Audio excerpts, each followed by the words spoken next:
Shalom from Jerusalem. This is Powers in Play. Israel is at war for the ninth week ever since the Hamas perpetrators came into Israel on the morning of October the 7th and committed the most barbarous, horrific massacre. And we will shortly delve into the Israel-Hamas War, right now in Gaza, right now without a northern front. But before all of that, the other day, Henry Alfred Kissinger died at 100, the former Secretary of State, National Security Advisor, and Grandmaster of Strategy and Diplomacy. And several of our co-panelists here knew him and studied his works. So first of all, let's present the group here. Ambassador Dania Ayalon, formerly Deputy Foreign Minister and Ambassador to Washington. Welcome. Thank you. Dr. Uzi Arad, a former National Security Staff Director and political advisor to the Prime Minister, as well as a division chief in Mossad. Welcome, Uzi. Shalom. Shalom. Retired Colonel Eran Lerman, a former senior intelligence officer and deputy director of the National Security Staff. Uzi's higher. And retired Brigadier General or Reserve Brigadier General Yossi Kuperwasser, formerly the Director General of the Ministry of Strategic Affairs and the head of the Research and Assessment Division of the Israeli Military Intelligence Directorate, or Amman for short. Welcome, Yossi. Thank you for having me. Uzi, what do you remember of Henry Kissinger from your contacts? And obviously, the Israeli NSC, first National Security Council, then National Security Staff, obviously a coalition government structure rather than a presidential one, but nevertheless somewhat modeled after the NSC as Kissinger upgraded it when he came into office in 1969. What do you remember of Kissinger? Well, I remember Kissinger was clearly a very noticeable presence in the world and in America in the 70s when I first ran into him. And remember that he gained his prominence by being the architect of the American entry into relations with China. Remember that he was concerned very much with Vietnam, Cambodia, and the like, and of course with relations with Russia at the time. So I was first impressed by his very presence and his activities when in office, because he left office in the 70s. And since then, he's been out of office. But even in office, his presence was very noticeable because he was an extremely capable performer. He performed extensively here in the Middle East in the aftermath of the war in 1973 and practiced his skills in steering the situation. But also he had, and what he cultivated even later, a stature as a scholar. His writings, to read his writings is to read like a Beethoven. You know, he writes with this majestic historian style. America has had many secretaries of state, but none, I think, of such competence as an historian. So he was an intellectual and an important man. Then I ran into him again when I was National Security Advisor, very much because he was National Security Advisor, and he kept following events in Israel throughout his life. And he was very curious to know, and we discussed many times the situation here, and he always remained a practitioner of realpolitik, on the one hand, but at the same time, a concept that he employed to great extent, legitimacy as a currency in foreign affairs, which has to do also with current times.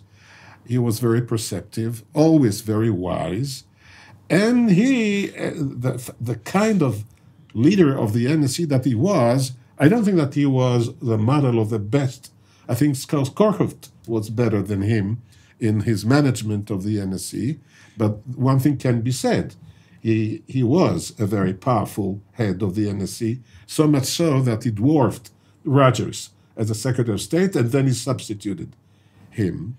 And, he was, unlike anyone else, an extremely impressive person. But let me add one thing that is not widely known. Here in Israel, he left a mixed kind of reaction.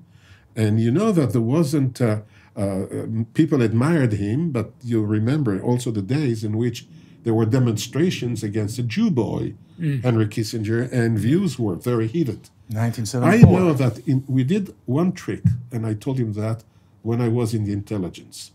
He used to do his Middle East rounds, and he would come to Israel always at the end of his visits to Arab capitals.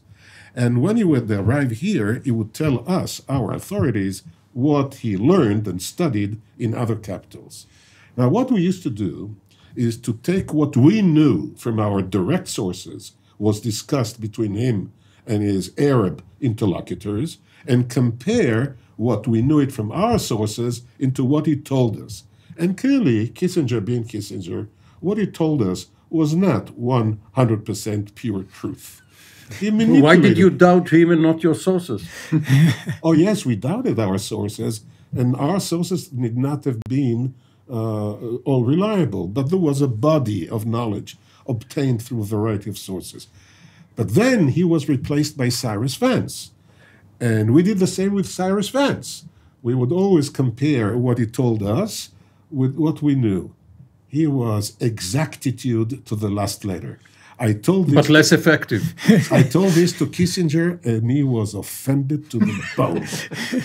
But before we go to the others in the panel, Golda Meir, at the end of the Yom Kippur War, told him almost without revealing the name, but it wasn't very difficult to guess. You know that we have a man in Cairo.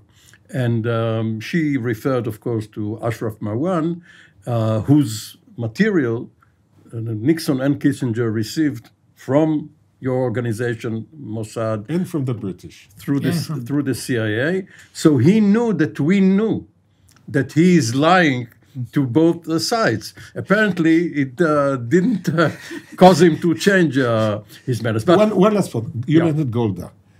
There was one guy who will say, I'll never forgive Kissinger for having terrified Golda when, in the height of those negotiations, he said the following phrase: Israel is in mortal danger. You don't frighten a lady. She was overwhelmed by the word mortal. Danny Ayalon, when you were ambassador in Washington in the George W. Bush administration, obviously the Republican Party, there were still remnants of the old Kissingerian system. There was, for instance, Defense Secretary Robert Gates, Don Rumsfeld, who was a rival of Kissinger's in the Ford administration. Did you feel that his legacy was still worth a lot in Washington? Yes, but without admitting to that. I can tell you two short encounters I had with Kissinger. One was at his estate in Connecticut. So he was very relaxed. And there he told me, I guess he would say to any Israeli that he had met for the first time, listen, I was really with you on the Yom Kippur War, because there was a claim that he delayed actually the airlift, which was so badly needed, tanks and jets and all that. And and again, that goes back to his real politics and his nuanced politics by saying that this claim came from Richard Pearl and other friends of Senator Scoop Jackson who tangled with Kissinger on the Russian and Soviet relations. But you see the sophistication of Kissinger. So he would tell us it was not true. I tried from the first day. But to the Arabs, he said, you see, I was helping you, because we needed the Israelis to get a punch in their face in order to ameliorate their intransigence and to come to a There's evidence peace. for both schools of thought. Yeah. The second time I met him was during the Second Lebanon War, 2006. He came to Washington and he called to see me. I took with me General Dan Harel, which was the military attaché. And Kissinger, without any mincing words, was really scolding us. He says, what are you F-word doing in Lebanon? Either you win or don't get in there because you're hurting not only your deterrence, but American deterrence. He was very, very much miffed by the fact that we did not take over the Hezbollah in a decisive way. So that, again, goes to maybe some real politics of Kissinger. I had the pleasure of presenting Kissinger a few years ago. He was already long in the tooth, but still quite coherent, quite clear, with an award on behalf of the Jerusalem Institute for Strategy and Security in Washington, in New York, sorry, and I think he deserves it for one particular aspect that ties in with what we've just been discussing. And interestingly, he omits any reference to this in his memoirs and in his public appearances. And that was his rebellion against Nixon's instructions to him when he was in Moscow on the 20th of October, 1973. He lands in Moscow and finds himself confronted with a directive from Nixon to go to Brezhnev and seal up an imposed solution, the ceasefire first, ceasefire, but also and then work together. Let's say that Nixon all of a sudden found his inner Eisenhower from 1956, and Kissinger writes back to Peter Rodman, who was running his office back there, and says, please tell the president that his instructions are unacceptable, both in term, in style, and in content. He simply rejected the idea of an imposed solution. He said Israel would never accept it. We would lose any capacity to manage the situation. This is the very same day of the Saturday Night Massacre, yes. Right. in which could not have done Nixon is weak. Yeah, he could not have. A Secretary of State cannot do this to his serving president, even if he's both Secretary of State and National Security Advisor, without consequences, unless the president is in deep trouble, as Nixon really was. But nevertheless, that's what he did. He ignored his instructions. He gained for Israel the crucial few days necessary to encircle the Third Army, and then it was Kissinger and Kissinger alone who could save the Third Army, not the Soviets, and which he did by pressuring Israel. But from that point, and there was a mysterious communications blackout on his plane. He couldn't cable Golda from Moscow the draft agreement which he promised her. He would send for her comments. So essentially, he gained for us the few crucial days that made all the difference, because Egypt was already drifting in an American direction.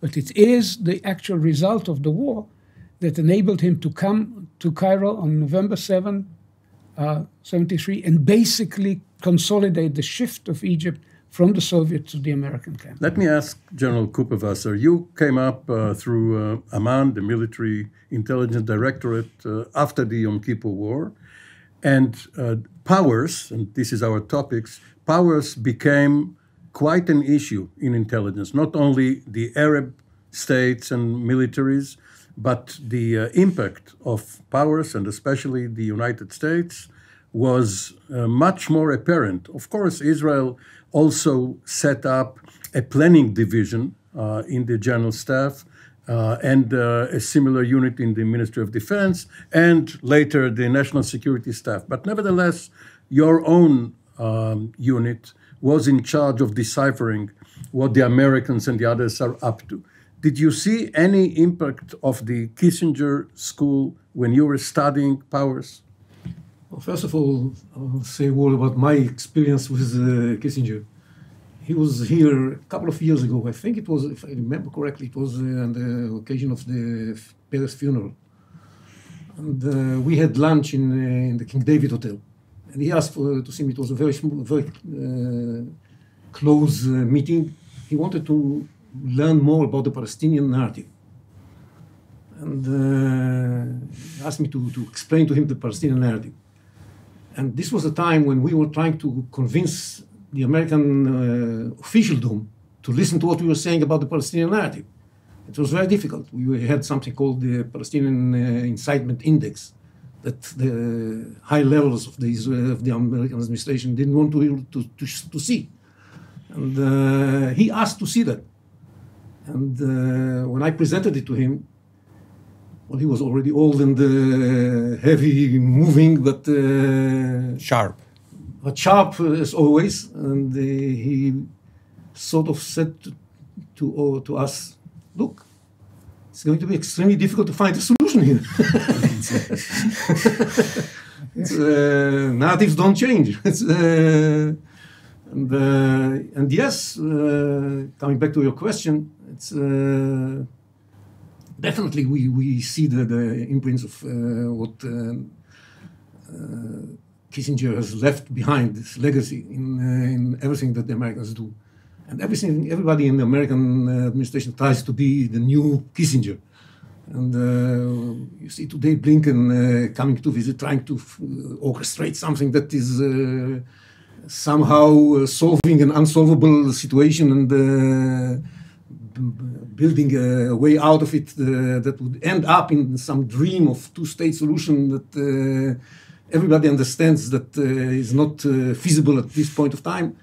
And yet, you have to leave this dream alive in the structure that they are building, so that somehow we shall be able to find a way out of this conundrum that we are in. And that's something very impressive in what they, in my mind, sort of look at Kissinger and say to themselves, what would have Kissinger do in a situation like that? And that's, I see his inputs very, very much on what's happening. Eran, let's hitchhike a ride on Yossi's final words. Kissinger worked in a different world. Indeed. He was a bipolar Cold War detente. China was only coming out of its doldrums.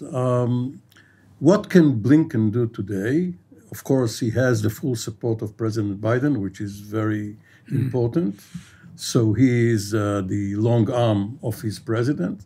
But what can Blinken do in today's world, where China, and to a lesser degree Russia, are arrayed against the United States? Well, if he would have been a student of Kissinger, which I'm not sure he is, he would have seen that the actual use of force, effective use of force, must be the necessary precondition. Whose force? In this case, our force when it comes to Hamas, and perhaps down the road Hezbollah, American force deterring and, if necessary, dealing with Iranian ambitions. Without this, Kissinger understood quite clearly. He wasn't always given the opportunity to use it effectively because Congress basically undermined the American position in Southeast Asia.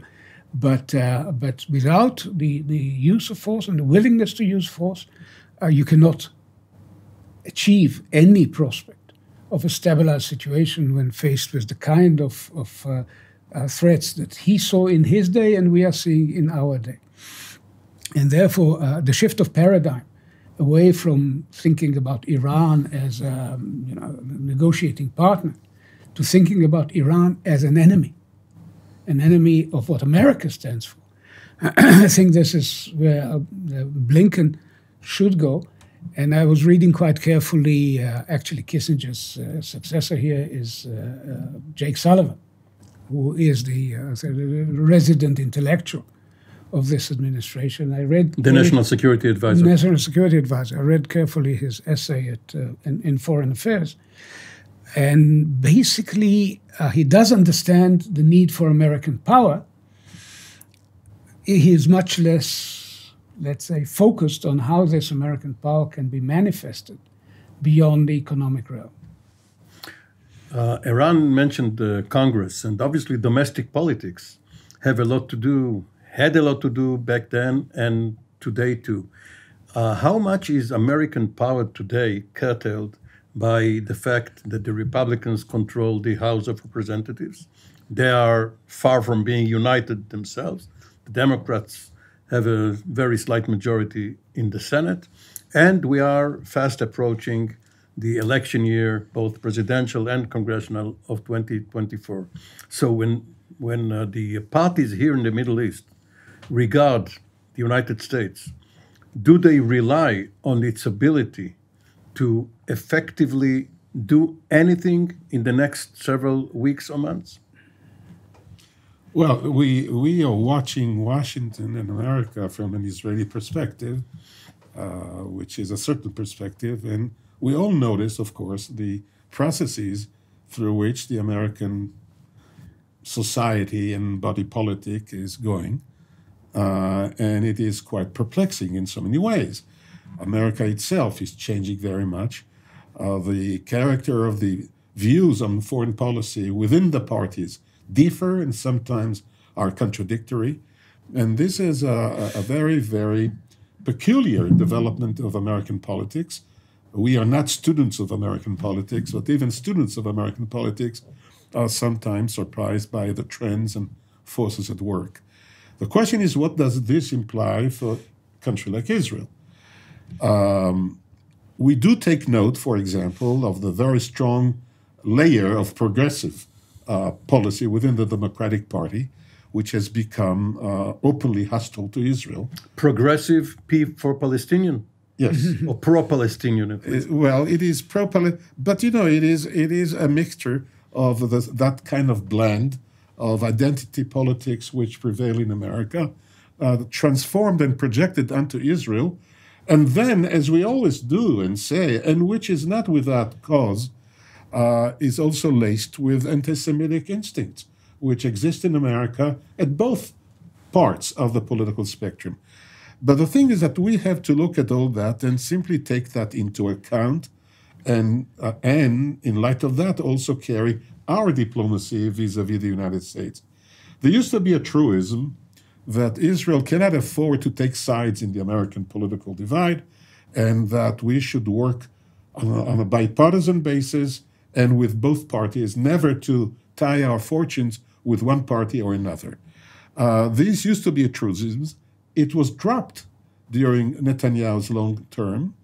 No, not really. During Kissinger's reign at the White House, then Ambassador Yitzhak Rabin tilted for the first time from the Democrats toward the Republicans when it was Nixon versus McGovern in 1972. Yeah, but it was not long-standing, and it was not, He was rebuked by Golda Meir for that.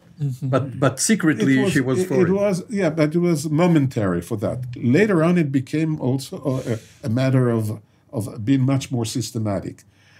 I think that taking into account the developments in America now, we should go back to the old maxim that Israel should have and obtain as much support as it can from both parties, as much as it can. It should regain position within the Democratic Party.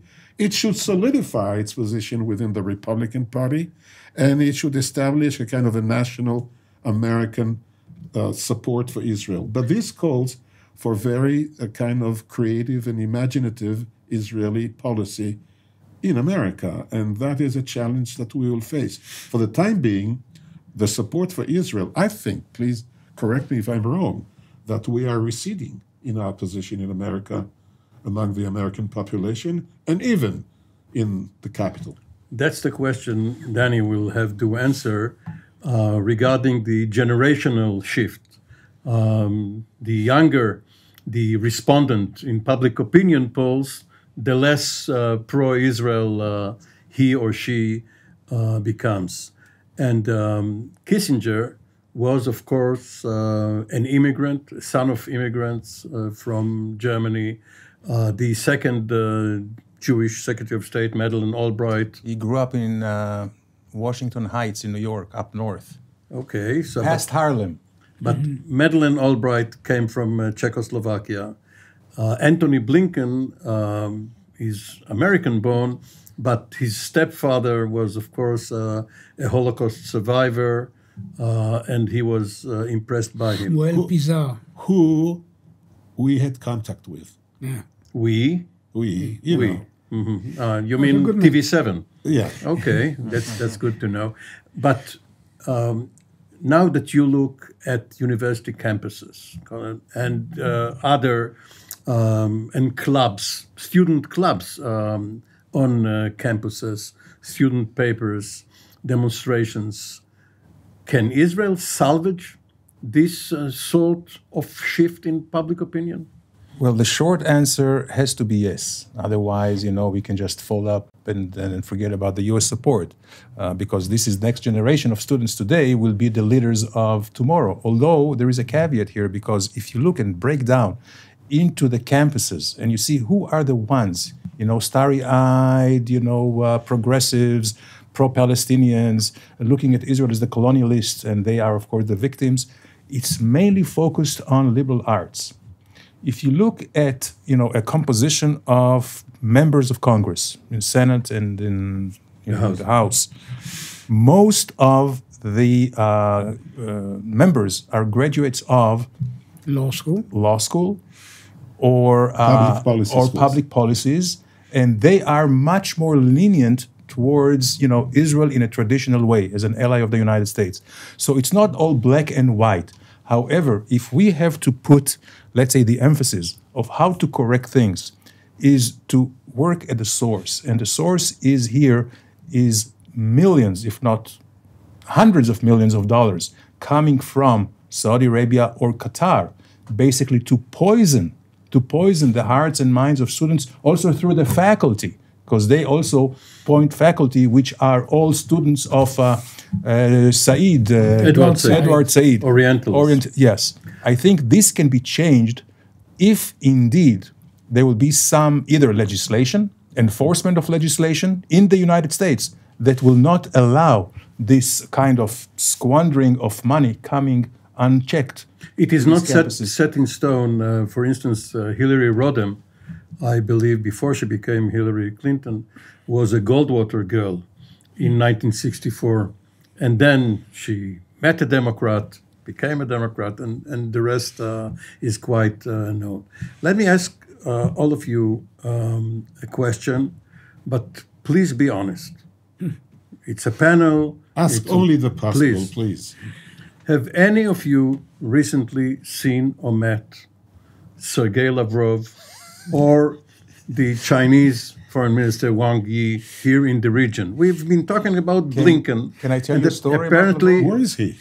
And apparently only the Americans are here and, of course, have channels to both sides. Doesn't it mean something about how the other powers behave? Yossi. First of all, the Russians and the Chinese have relations with both sides. Don't exaggerate about how weak they are and how absent they are from the scene. And the fact is that Russia maintains its relations with Hamas and tries to get something in return. They just released a few of the hostages with Russian citizenship. But I think that what is important in this is to remember that, unlike what we alluded to before, from an American point of view, the reason they are so much involved, one of the reasons, not the only one, but one of the reasons is that they are afraid that they are going to lose the Middle East to those forces. And because they understand that if Hamas wins, if Hamas stays in power, it's going to empower the entire Iranian axis that is cooperating with the Russians and with the Chinese. And we have to remember the Chinese were here doing something very interesting with sponsorship of the Saudi Arabia-Iran rapprochement. So it's we have to remember that from an American point of view, one of the incentives that they have to do what they do and to be more involved is to make sure that those global... So it's preventive medicine of Yes, sorts. of course. And they understand that there are many other reasons, but this is one of the major reasons in my mind for their activity in the region. And the Russians, you asked if we have seen, I just met some Russians a couple of days ago, and I told them, look, you can use your leverage in order to do something good here. Try to see what good you can do. Doing good is one of their aims? I'm not sure, but I suggested to them that this is a possibility to do good. For the time, they claim that their ability to leverage Hamas is very limited.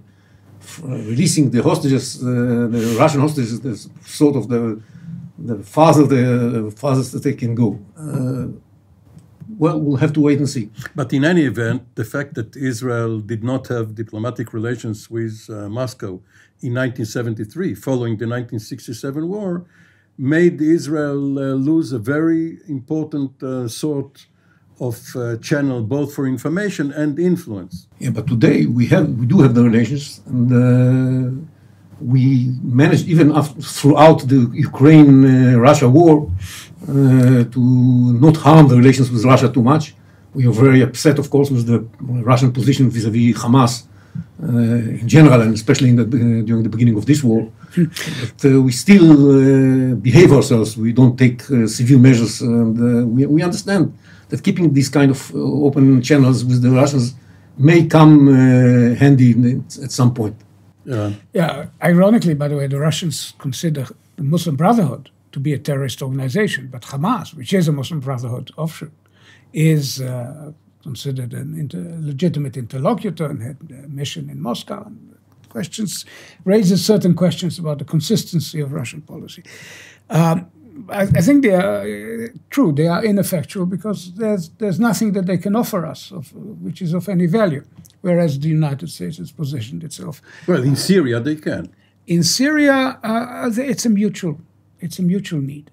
They understand that if the Assad regime is dragged by the Iranians into a full-scale confrontation with Israel, the consequences could be very, very far-reaching for its survivability and for their position in Syria, which is the one, other than the territorial gains in Ukraine, that the one significant achievement that you can chalk up to Russian policy in the last 10 years is we took over Syria and saved Assad from the wrath of his own people. To lose Assad It's not about saving Assad, it's about protecting the Middle East from the radicals, from the extremists. That's what they did. That's their language. But basically, they showed the world that while the Americans dropped their clients by the roadside, they saved their client from the consequences of the Arab Spring. And that's important to them as it is important to us. All the niceties aside, there's a reason why we have a deconfliction mechanism with the Russian Air Force in Syria, and it's a mutual interest. Yossi. Well, there is the Syrian context, of course, and then there is the Iranian. Throughout the last decade, much of Israeli effort had gone into limiting and curtailing arms supplies by the Russians, various facilities, be it anti-aircraft or other stuff, and that was a center of action. Now it remains. The problem is that the Russian contribution to the Iranian military is growing, possibly as a result of some Russian dependence on Iranian support. So there is a mutually reinforcing axis developing there, which is to our detriment. So presumably it stands to reason that we should try harder to bring the Russians to limit the extent to which they assist the Iranians. But here, our freedom of maneuver is much limited by the fact that we cannot play a separate Russian game because now America expects Israel to behave.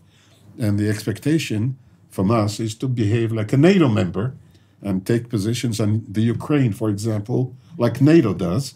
And this we have attempted, perhaps, in a kind of ambiguous way, but now we've been called to task. And should we go too far in this area, we are risking the solidity of the American-Israeli relationship. So I think that there is not much that we can say with the Russians, but only see with alarm of the way that it is going with Iran. Speaking about Lavrov, you know, the Russians had here Bogdanov. Bogdanov was a very effective diplomat. He knows Israel extremely well. He is now a central figure in everything, and yet he doesn't come here. I would look up. He's the special emissary for the Middle East, Mikhail Bogdanov. Yeah. So he is absent, and he should have been around because he knows the Middle East and Israel extremely well. He knows us well. Yes. Yeah. Danny, we only focused on world powers up to now. Let's have a look at the regional power, very prominent on your diplomatic record, Turkey. What's the Erdogan position here vis-a-vis Hamas, Israel, the war? Well, I think Erdogan is somewhat conflicted. On the one hand, you know, emotionally he supports Hamas, AKP, which is his party, right? The Party of Justice and Peace in Turkey, is a Hamas type. Yeah, it's part of the Muslim Brotherhood agenda and ideology. So he's certainly with them. We know that from a financial point of view, they are helping Hamas enormously. Turkish banks on a daily basis help Hamas actually to circumvent sanctions by the United States and others. So he's certainly there. Also from a public opinion point of view, he is, Israel for him is the beating boy. But for some reason, only Qatar and other countries such as Egypt and obviously the United States have mediated, especially in the hostage deal. It would have been natural for Turkey to take part in it and not only play the spoiler. And indeed, near as I can tell, they have offered. They have offered first by humanitarian help, including field hospitals. They are also already thinking about the next stage of rebuilding Gaza with the Turkish building companies. And also he offered, very, very gently, maybe even some kind of a multinational force which will include Turkish forces. But I think he gets a blank no from Israel, and rightly so. But we fondly remember the Ottoman soldiers who were here until General Allenby came along. Well, Yossi, you wanted to? Yeah, I think that we have to understand the special situation of Hamas. Hamas belongs to two radical axes at the same time. And one is, of course, the Iran-led radical axis, and the other is the Muslim Brotherhood axis. And one is Shia, one is Sunni. One is Shia, one is Sunni. But one is the Mukawama, as they call it, the resistance, Shia-led, but it's not about being Shia. And the other is the Muslim Brotherhood. And for Turkey to lose Hamas control of Gaza is something that they cannot afford. It's a very heavy blow to the Muslim Brotherhood. And that's why they're so committed to Hamas, and that's why we cannot trust them to be mediators. By the way, we cannot trust the Qataris either, but this is already something that's built in the situation. And that's a problem, because each of them want to make sure that Hamas doesn't lose Gaza. And they have a vested interest in that.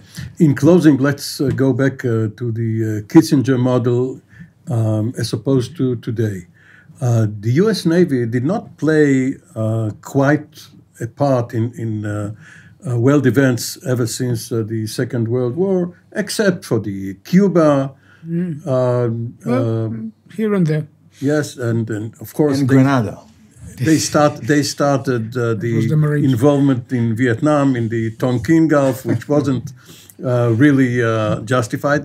But all of a sudden, we have a new gunboat diplomacy with aircraft carrier task forces.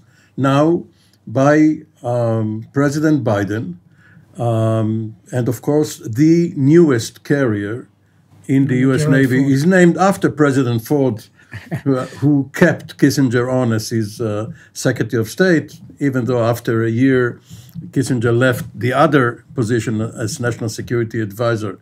So is there finally some muscle in American diplomacy? Well, there certainly is.